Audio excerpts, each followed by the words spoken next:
دا څو شعرونه دي له خپل لرغوني شناخته پرېوتلی یمه له خپل لرغوني شناخته پرېوتلی یمه ولسه ډېر یم ملامته پرېوتلی یمه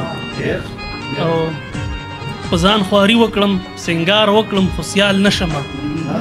په ځان خواري وکړم سنګار وکړم خو سیال نه شمه خدای زده چې ولې دومره ښکته پرېوتلی یمه او هغه خوشحال ویل چې سر دې درومي پت دې نه ځي هغه خوشحال ویل چې سر دې درومي پت دې نه ځي ما سر بایللی هم له پته پرېوتلی یمه او ما به ستا ګوري زلفې جګ باڼه ستایلي وو خو ما به ستا ګوري زلفې جګ باڼه ستایلي وو خو د پریزادو له صفته پرېوتلی یمه او دا چې باور کوم ستا په بې ارزښته وعدو دا چې باور کوم ستا په بې ارزښته وعدو هسې له خپله حیثیته پرېوتلی یم